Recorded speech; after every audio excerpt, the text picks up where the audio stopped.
Oh, hello there. Yes, well, it's the long, dark tea time of the soul, I'm afraid. Oh, yes. Anyway, yes, it's been an interesting night. We're into that red wave business, which always gets people depressed at this time of the morning, or certain people not depressed this time of the morning. Intriguing that at the beginning of the night, a certain Mr. Trump was definitely decrying all of the cheating that was going on, especially in Pennsylvania, but that is now silenced, so I'm sure that'll resurrect itself in a short period of time. As of now, sort of 5:15 in the morning, it's still actually a toss-up, even though things look a bit bad. North Carolina has gone to Trump, a swing state-ish thing. Iowa didn't turn, and it looks like the Republicans have probably retaken the Senate. We will see on all of those other things. There are some other takeouts from the night which I thought were quite intriguing.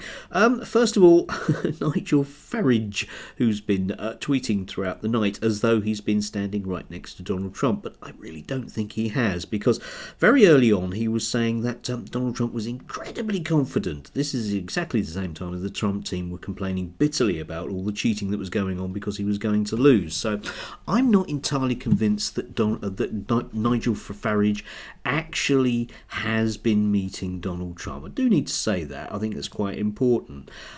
We had some very amusing things happening during the night. Yes, I have got some sleep. I just kind of only sleep for about an hour and a half and then stare at the morass that is Twitter. Yes, anyway, I did like this from Steve Eddington.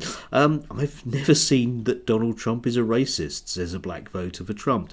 Well, you'll always get some, won't you? We'll come back to that notion of holding your nose and voting to people, because there's going to be a lot of that kind of stuff going on. But if you've never seen evidence that Donald Trump is a racist, then you've never seen anything about Donald Trump, have you? I'm sorry, but, that ain't it. Channel 4 rather stupidly decided to invite Boris Johnson on as an expert. What is he an expert on? Being Boris Johnson anyway, because he was sat there basically flogging his book, they kicked him out, which I thought was just highly amusing. Also, personally, if I was Stormy Daniels or any other woman there, I wouldn't sit anywhere near him, but that's just me being really picky. Of course, Darren Drimes was upset about that. Boris Johnson calls out Channel 4 for biased programming. Yes, Darren. He's asked if he feel comfortable leaving his daughters with Donald Trump. I mean, probably, because he probably first forgotten he's had a few daughters, knowing him.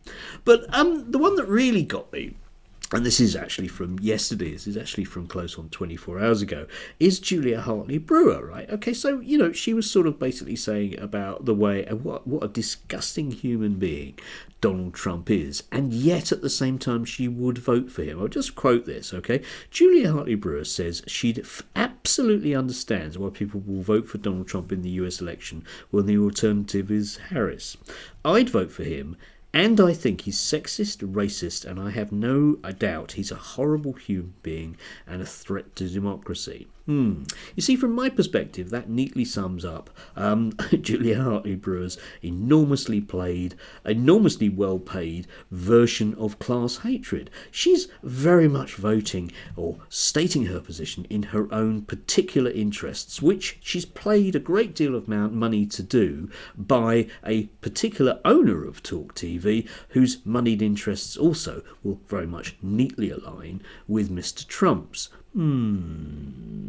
There you see the system in its full glory.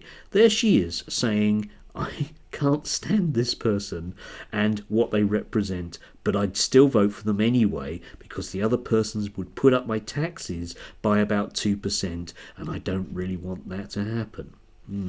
Again, speaking volumes and volumes and volumes of the system in which we live, especially in terms of the media and what you're going to be told, because we're going to be told an awful lot over the next few days, one way or another, by a lot of people who have a lot of vested interests in making sure that they don't pay any extra tax, but you sure as hell do. Yes. Anyway, we will see. If Donald Trump does win, then the an awful lot of democratic institutions in America will be dismantled. There's already been a majority vote in Florida to overturn their abortion ban, and that's going to be ignored because it needs a supermajority, and you can expect an awful lot of those things to be written in. And he will appoint a lot more people to the Supreme Court, which will bake in their particular version of democracy for the next decade or so, unless something very, very radical happens. Anyway, if you're happy this morning, I wish you all the best for the future, but you're in the same boat that I am.